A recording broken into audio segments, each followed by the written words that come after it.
What's up, everybody? This is Peter Exodus O'Coffer, and welcome to another episode of Classic Albums. And today we're going to do Saturday Night Fever, dropped in 1977 classic album. This is sort of in conjunction with my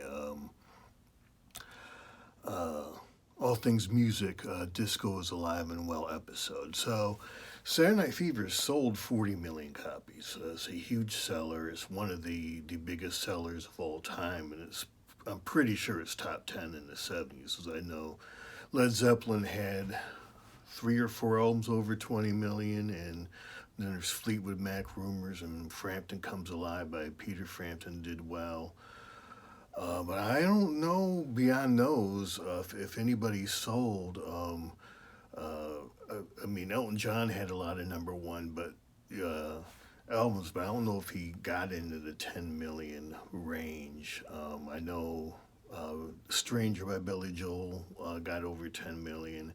So it's some pretty rarefied air. It's definitely top 10 from the 70s, and it's second to The Bodyguard when it comes to soundtracks. So it's a lot going on there. Three number ones on the album: Staying Alive, How Deep Is Your Love, and If I Can't Have You by Yvonne Elliman, but was also written by the Bee Gees. And of course, the Bee Gees are the big stars on this album. And to me, really the Bee Gees are kind of like the king of disco. Donna Summer is the queen of disco. But you had other hits on this album. You had Night Fever, uh, and then some older hits. You Should Be Dancing, uh, Jive Talking the uh, by the Bee Gees. So there's a lot going on in this album. Huge albums. It was a smash when it came out. One of the interesting tidbits of this album is that the dance scenes were filmed. The Bee Gees didn't come in until post production. So John Travolta said that a lot of those dance scenes he was dancing to Stevie Wonder, and somebody had an obsession with a song by Boz Scaggs called Lowdown. So, the Bee Gees came in after the movie was already shot and then did music. And the new stuff on there, they did in a week. So that just tells you, when I, discussed the Disco's Alive and Well, I talked about how great of a songwriters that the Bee Gees were, and I'm pretty sure the Bee Gees are in the Songwriters Hall of Fame, and along with the Rock and Roll Hall of Fame, and they deserve that. And people don't realize in the after you know uh, they kind of fell out of favor in the early '80s, but in the '80s, '90s, and even into the 2000s, the Bee Gees wrote a lot of hit songs for other artists. So and the fact that they wrote all of the new hit songs in this album in a week just tells you how good they really were. So a lot of people tend to downplay disco and be like, it was kind of a fad and it really wasn't serious music. But I mean, Rolling Stone in their 500 albums listed Saturday Night Fever at 132. So, hey, this album is still going very strong. It's still beloved by many, and I would imagine that uh, millennials and Gen Z have found it and are into it as well. So there was many of the key aspects that formed out of disco. I mean, it came from the LGBTQ and the Black and Latin community, and a lot of that stuff is present here. And also, there's that relationship between disco and funk, which I talk about in uh, All Things Music, Disco's Alive and Well. So you have Disco Inferno and Open Sesame from Kool and the Gang, and Disco Inferno by the Tramps. Sort of, yeah, they're disco, but they're funk as well, and particularly Open Sesame. But the Latin flavor is there, particularly when you come to some of the instrumentals on the album. And as I said earlier, I mean, you got the kings of disco here, the Bee Gees. Uh, Donna Summer, the Queen, isn't here. The one thing that's missing, it comes out of the LGBTQ community, and Disco Head Sylvester and the Village People and other um, LGBTQ performers, but behind the scenes there was a lot of a lot of the songwriters, and I even think some of the folks who owned the record companies that did disco stuff, they were LGBTQ. So I'm assuming that behind the scenes there were still LGBTQ folks working on Saturday Night Fever in various ways with this music. Um, but to me, the strength that I really love about this album is some of the instrumental. I mean, we all know the hits, but the Fifth of Beethoven. I mean, you take Beethoven and you know you make Beethoven danceable. I always loved that. Manhattan Skyline, another calypso breakdown. I mean, that's that Latin flavor just there. Um, Salsation and Night on Disco Mountain and KG.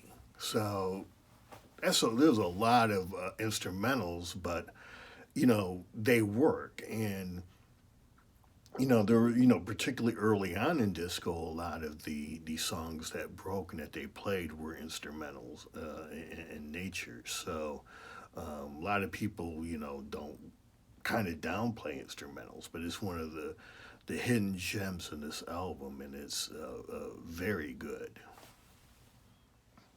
So I got into, Saturday Night Fever at a very interesting time. I've noticed I'm the oldest, I have three other siblings. I noticed that, folks in general, at least with my siblings, at least with peers, you know, in that middle school area is when you start getting into finding the music that you really like. I mean, before then, in grade school, a lot of times it's teeny bopperish or whatever. But when you get into that middle school, that's when you really start, listening to adult music and figuring out what you like. And so, this is when Saturday Night Fever dropped for me. I was in middle school and was blown away, with the songwriting and the music. And, along this, I was listening, I think I've said this in one of my other episodes, the first two albums I ever owned were um, Kiss Double Platinum and Aerosmith Live Bootleg. So I was listening to a lot of stuff at that time, but the Bee Gees and Saturday Night Fever was definitely there. And, uh, you know, hey, good stuff, classic stuff. So one of the things this album was good at is, we had a couple of older Bee Gees songs, Jive Talking and You Should Be Dancing, but Disco Inferno, Open Sesame, Boogie Shoes, and some of these instrumentals had been out there for a while. So, you know, this soundtrack, kind of revived these songs again and gave them new life. And even today it's given them new life, and probably helped the longevity of these songs because being on um, Saturday Night Fever and Saturday Night Fever being such a smash hit like it was. Um, Interestingly enough, I'm not going to talk about the movie too much, just because there's some in the age of Me Too, there's some really problematic aspects of the movie. And I'm not going into that. I mean, at some point I'll bring Hollywood into the branding side of this, of the channel. But there's not a whole lot of branding I can see in the movie. Um, but the movie's based on an article in New Yorker magazine on the disco scene at the time, and it ended up not being a lot of truthful stuff in the article, but it still caught on, and it was out of that article that um, Bob Stigwood, RSO Records, decided, hey, let's do a movie about this. So yeah, that article was called "Tribal Rights of the New Saturday Night." So that was the name of the article. So what made this album so good? I mean, when you look at popular music history, rock history, I mean, there's a series of just huge moments in music history. You know, the first one being Elvis. The Ed Sullivan Show. The second being the Beatles on the Ed Sullivan Show.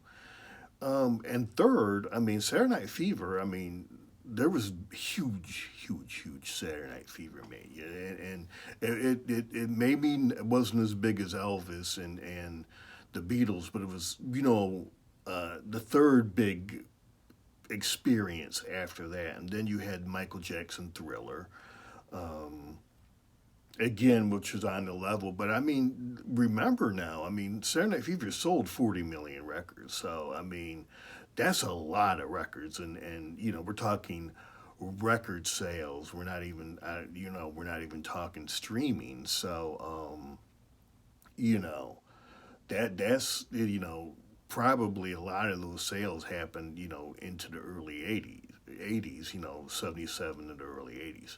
A lot of sales.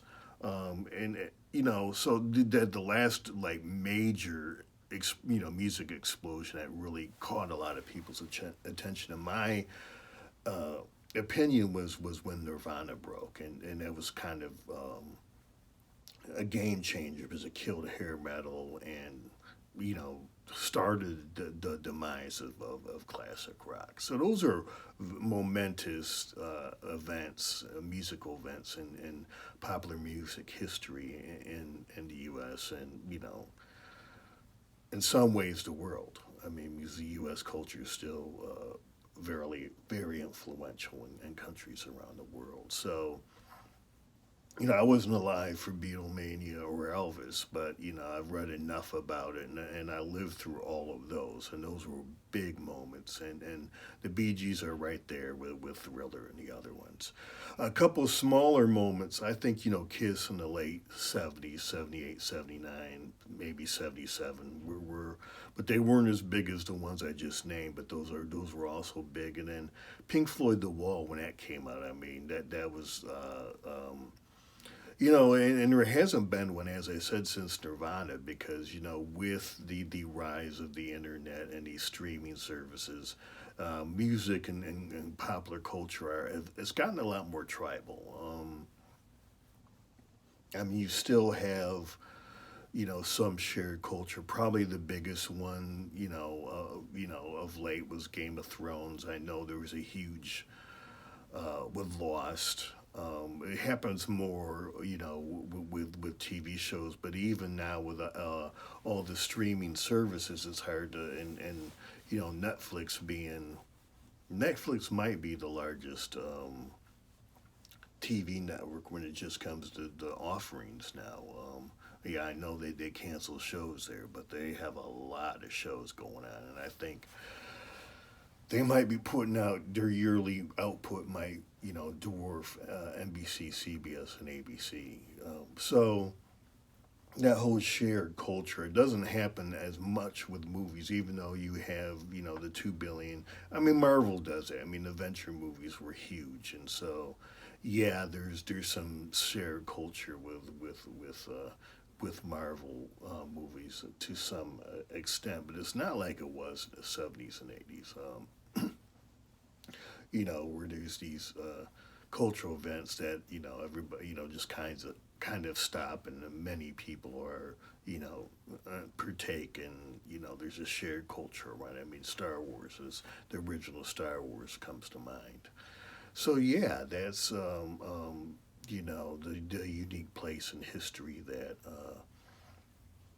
Saturday Night Fever has, and people don't think of it as being on that level of Elvis and the Beatles and Michael Jackson's Thriller and the change that Nirvana brought. But it was there, and and the backlash disco sucks happened after the Bee Gees. Unwarranted, very good music, and it hasn't gone anywhere. It's blossomed into multiple different music genres, which I did cover, and disco is alive and well, and it's actually going very strong today.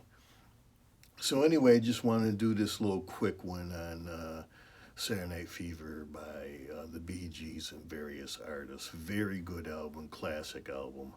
Love it. So until next episode, hit that like button, subscribe to the channel. Hey, I got 4 albums, working on number 5.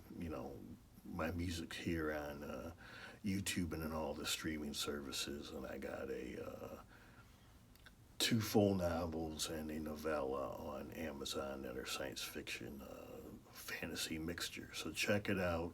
Thanks for coming through, and see you next episode.